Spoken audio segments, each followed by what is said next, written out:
how'd you get a bruise on your leg? She said, that you hit me with that cane. I said, I didn't hit you that hard. She said, I got 3 places you left big old bruises on me. I said, well, God, I didn't know. I was just playing. I didn't know. And she's telling me that. I bet you there ain't no bruises. No, she busted up laughing. She said her and Debbie was going to both put fake bruises on and come over and say you did it. Well, she told us on the phone that you talked with your cane. And she said, sometimes I want to back up because she said he'll swing it. She said he talked with that cane, and if we don't do right, she said he loved to hit us with it.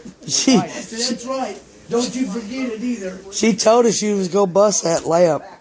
You was going to hit that lamp with your cane. Now, I see bruises. And he knew he'd get that if he got caught. Judy wasn't here last night. There's nobody here but Linda. She apparently did. Because I didn't have it before. Yeah, that's right, Linda. Yeah, Well, you didn't wake up when I done it. That thing pure leather, ain't it? I didn't think I hit you that hard. It was about 3 o'clock this morning. She was standing over. Dad. So I got up, come out here, and she said, get dressed. You got to get dressed. So I got dressed. She said, I don't have a car. I want you to take me down to the Indian place. It's time of morning. Yeah. So I drove her down there, and she lost all her money. Well, he wasn't going to drive me She down. took some of yours, I bet. Didn't He wasn't going to drive me down there, so I hit him. She said, he says, woke her up and took Run his from money. him. He had to take her Of course, they got you more trouble. to the Indian place. This is like my truck with a big old gear shift. Yep. Yeah. I bet you there's some of them drivers that you would have loved to train with. I'll tell you, when he first got that stick, though, you had to watch him with it, because he'd fly it around. Oh, Chris told me he was going to bust that lamp. She said, Dad talks with it. When I first got this thing, I was just messing put it down around there. with it, doing that. Go back there and I'd get me, within an hour, I'd have me a gunny sack full of frogs. Mom would cook them up. Their old legs, well, she'd cook the legs, not the whole frog, just the, Right, frog legs. and, I ate many, I wouldn't today, but I ate many frog legs, and they was good, they're all white meat.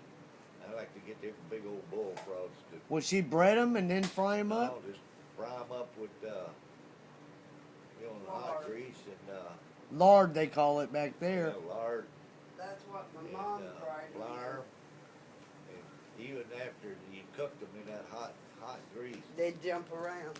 legs are still. Really? Oh yeah. Muscle reflexes? Yep. Ooh. And many nights for supper. I ate many frog legs. I bet you when Uncle Bill was getting Terry, I said, man, did he come after you then later? Oh, he run me off. I stood there at the fence. There was a wooden fence around there. You probably heard about it, because when his dad I could found hear in out. the back of that barn, old Terry just squalled. Well, right. Yeah, well, you get it with one of I these figured big by old then you were things. running. Yeah. I seen him a few days later. He had welts that big on his legs and ass. They drawed blood. I mean, And then he come out there and start hollering at you? he hollered at me before he went back behind the barn and run me ball off. Told me to get the hell on out of there. I didn't have to Even really- though you was his nephew and he's all pissed Well, riding his bull. that was his bull, you know, and you didn't mess with Well, his bull. son obviously knew his temper and he didn't mind to getting it because he's still gonna ride that bull. He knew what he was You tell him later, I didn't even ride the bull. Yeah, Did he come back and tell your dad and you get in He trouble? knew it'd be hell to pay if he messed with that bull. Well, James, you knew when he told your dad that you'd get hell, maybe not a whipping, This but particular time, we'd moved to Franklin on the farm there. Instead of going down there after supper to the pond, I went out there to the barn and got up on this damn train. It had, well, it was a 2-row corn picker that mounted to the side of the tractor. I got up on that thing, got it out of gear, and it got rolling. I have no clue how to push the brake to stop it or anything. It went through them big old barn doors, just crashed. crash them doors, the doors went, poof, fell off the hinges. Kept on a rolling till he got out there a little bit, quit rolling. Done crashed through it. I took off out across the back field, out across the wheat patch. You knew you was in trouble deep. He thought his daddy didn't see him, but I he got seen back to him. the house, he knew who done it, and who, you know. Man, he took me out there just outside the back, it wasn't a porch, it was you come in, into the doorway, it was like a mud room, you know, hang your coats up, put your boots there before you went into the kitchen. Uh huh.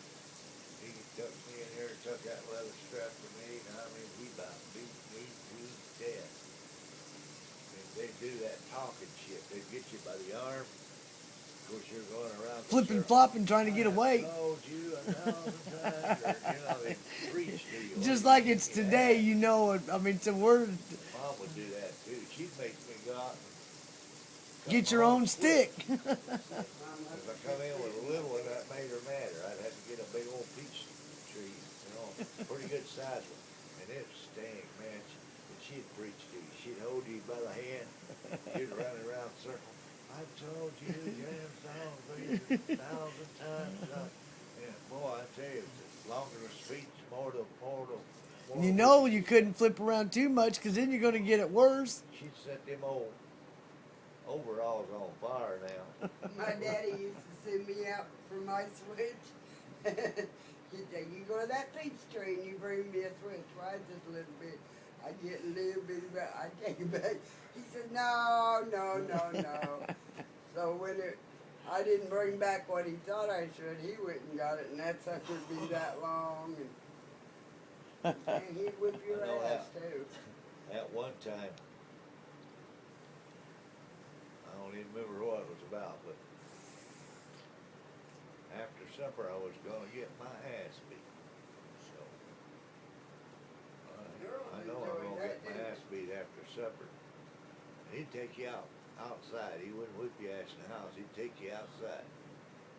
I went in and got me a big old Sears and Roebuck Cadillac, put in my pants, and he'd haul back and he's gonna whip me with his hand. He about broke his hand. He hit me so hard, and that made him madder. He made me drop my drawers, bend over there, and he got that damn razor strap after mine. Now, he drawed blood, actually drawed Oh blood. yeah, that thing was pure leather too, weren't they? Yeah. Yeah, about shit. That thick? They use them to, He'd burn Sharpen your your hand knife. for that thing. Or sharpen a knife or I mean, especially the razor. The razors. so they can They're shave. Yeah. straight razors. That's what you used back in the day. They called them He razor said, straps. you done put that Sears and Roebuck, and them things were thick. You done put it in your pants. I don't know how come he didn't see it, but boy, I tell you, he took me out there and quick as I. You thought as soon as he'd get that belt or something, it wouldn't feel with that book in He there. turned me around and hauled off, and he hit that old book. Oh man, I think about broke his hand. And them banner he got. He told me to drop them. I had some bib overalls on. He made me drop them. He reached in there and got that old leather strap on my ass. And goddamn, I mean, he about set fire to it. Guess you didn't try to use that book technique anymore, huh? Never tried that trick again. Didn't work the first time. But as I started getting a little older, he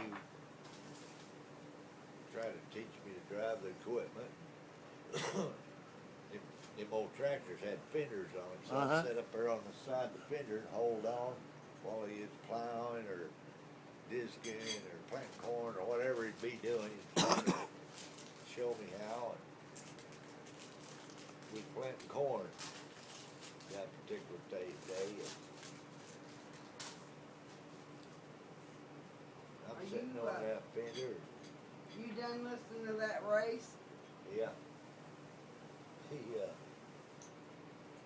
told me to get over in the seat there. He done preached to me, you know. Do that, do The that. planters, they had a marker on it, you know, an arm come out. Whatever lap you make around the field, it'd leave a A mark. marker row. next lap around, you put the back wheel in that marker row and just follow it. And that's all you had to do, row after row. Well, I couldn't stay in that goddamn marker row. My corn come up and it looked like a drunk man. Looked like that snake running. It looked like a snake going down. And after it got so high you couldn't see it anyway, but He didn't like that it wasn't so straight and giving you stuff about it, huh? we made about 2 or 3 laps around there and he come in and said, holler. And of course you just learning, so how does he expect? He's sitting over here on the left side of the Fender. tractor, hanging on, you know. Actually, all you had to hang on to was that fender, or if you fell down, I mean, you'd go right under that tractor wheel and get run over. We had an old Oliver tractor. He come in and yelling just as loud as he could holler. I mean, I'm that far from him. I just got up out of the seat and leaped off that damn tractor and let it go where it went. Quick as he got over the seat, got it stopped, man. Here he comes. Grabbed me up. Come over and started whipping on my with his hand. Just whipping on my ass and screaming and hollering. Lecturing you all the way. I got mad, walked off and walked back. We was way off out from the house. Couldn't even see the house from where we was. I walked back up to the house. Went out there under a big old shade tree and went to sleep. He didn't bother me till milking time. He come woke me up, told me to get my sorry ass to the barn, get them chores done. You're sorry He probably was ass. sitting back thinking that shit he had done himself, you know. But at that time it didn't matter. Told him to get his sorry ass up. Yeah. Do you run on along though to do them chores? I bet, didn't you? Just up the road on the opposite side of the road where we live.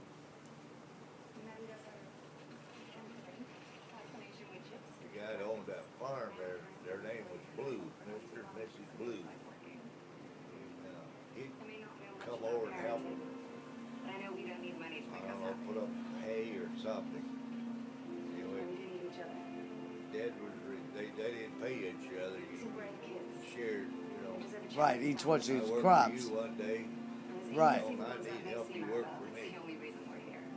When I was over there spraying tobacco, I had these, you know, damn tobacco was already high enough that we, what you call topping. These flowers grow on the top of it. You had to break them out. And tobacco worms would take over. We had a sprayer. It'd go on your shoulders and it's filled with arsenic. Just a powder dust. Right. It had two spouts on it, so you get 2 rows. of Strap it spouts. on you and then like a Strap it vest. on you. Fit here. Had 2 spouts that came out. It's 2 rows at a time. Crank it. To kill the worms. It's nothing but a fog through there. Dad was somewhere else. I don't even know where, but he left me in that field that morning. No dinner, no nothing. He didn't come back for me, nothing. When he found me, I was laying under an old green apple tree up there. Sleep. Dead, almost dead. Poisoned with that arsenic. Well, that's what I was wondering. I mean, you're sitting there. I mean, with that arsenic and it's coming back in your face. I mean, how would it not kill you?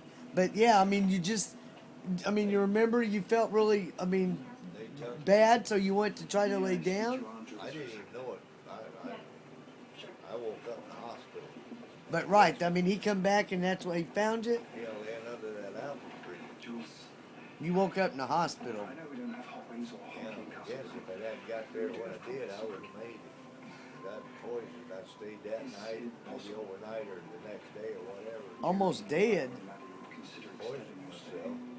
But it wasn't your fault. You was just doing what you was told. You know, I mean, I wasn't as tall as tobacco was, so the damn dust just blowing back in your face. You're eating it, you know, as you go. You can taste it and smell it. Well, that's what I would think when you said arsenic. I mean, that's Well, it was poisonous. arsenic. I mean, yeah, What were you doing? Hanging tobacco or? I'm spraying. spraying it for the worms. Well, our fun is, it ain't no easy. How did you job. prevent that other times later from doing that same thing? Maybe just the wind blowing in a different direction, maybe blows it away The from way it. it lights on you. Man, Usually I bet it he got- freaked out though when he, found you like that. I suppose him and actually the farmer I was spraying for, Mr. Blue, they come along here, to check on me. They just left me out there. Figuring you just get it done. No, nothing, and they were supposed to be back, around the noon hour or something, pick me up, go to dinner. Never saw you, of course. Busy or forgot me or whatever. Come looking for you. Well, as he got off the road right there, and I mean, they seen me right there laying under that old apple. How'd you get a bruise on your leg? She said that you hit me with that cane. I said, I didn't hit you that hard. She said, I got 3 places you left big old bruises on me. I said, well, God, I didn't know. I was just playing. I didn't know. And she's telling you that. I bet you there ain't no bruises. No, she busted up laughing. She said, no, She said her and Debbie was going to both put fake bruises on and come over and say you did it. Well, she told us on the phone that you talked with your cane. And she said, sometimes I want to back up because she said he'll swing it. She said he talked with that cane, and if we don't do right, she said he'd love to hit us with it. I said, that's right. Don't you forget it either. She told us you was going to bust that lamp. You was going to hit that lamp with your cane. now see it. Now, I see bruises. Did them girls do that to you? Judy wasn't here last night. There's nobody here but Linda. And she apparently did. Linda done it. Because I didn't have it before. Yeah, that's right, Linda. Well, you didn't wake up when I done it. I didn't think I hit you that hard. It was about 3 o'clock this morning. She was standing over. Dad. So I got up, come out here, and she says, get dressed. You got to get dressed. So I got dressed. She said, I don't have a car. I want you to take me down to the Indian place. This time of morning? Yeah. So I drove her down there, and she lost all her money. Well, he wasn't going to drive me She down. took some of yours, I bet. Didn't He wasn't going to drive me down there, so I hit him.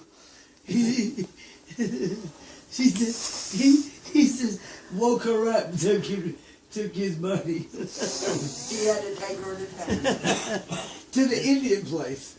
This is like my truck with a big old gear shift. Yep. Yeah, that's, yeah. Oh, I bet you there's some of them drivers that you would have loved to train with I'll that. tell you, when he first got that stick, though, you had to watch him with it, because he'd flying around. Oh, Chris told me he was going to bust that lamp. She said Dad talks with it. When I first got this thing, I was just messing around with it and doing this. Thank you, baby, Brittany. I appreciate it. I wrote this song for all y'all. I wanted to write an anthem for Lower Broadway. I know this won't make the radio or anything like that. Yeah, but well, I wrote eventually. this song for you. Thank you guys for being here. We appreciate it. I wrote it, don't know what chord it's out of. Okay. Here we go. All right. Called Honky Tonk City.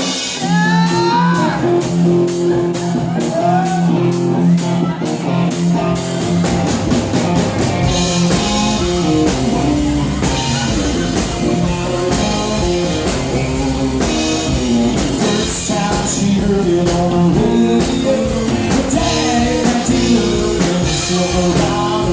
Drove down little farm girl, country crazy. There goes the mass and she found a one-way ticket to the guitar sound, and her baby take a bar until it's his open mouth. 'Cause everybody knows that's where everybody goes. Well, that's one thing in Vegas standing so the country sound bell bars again. I wanna sleep to Honky Tonk City. I wanna sleep to Honky Tonk City.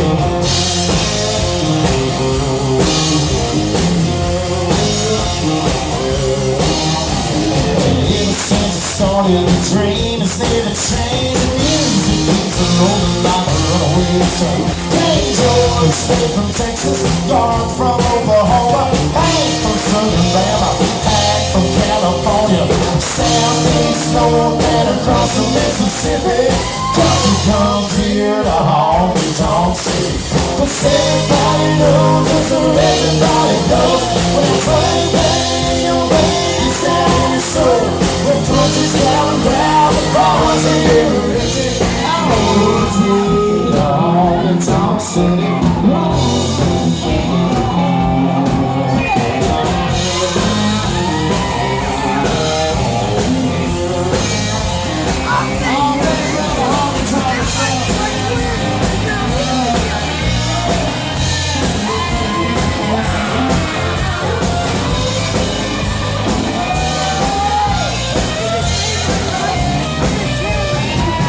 Give me some funky guys.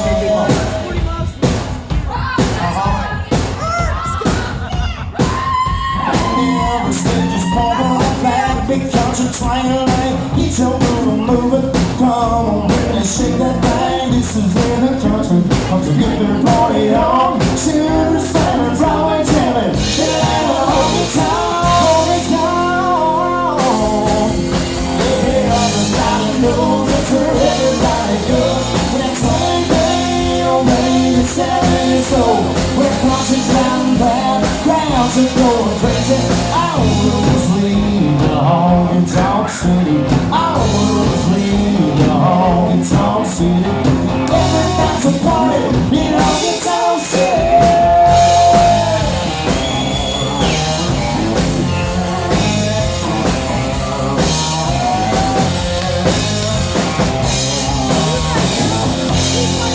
Honky-tonk city, the number one honky-tonk in the world. 422 on Broadway, Tootsie's Urban Lounge, man.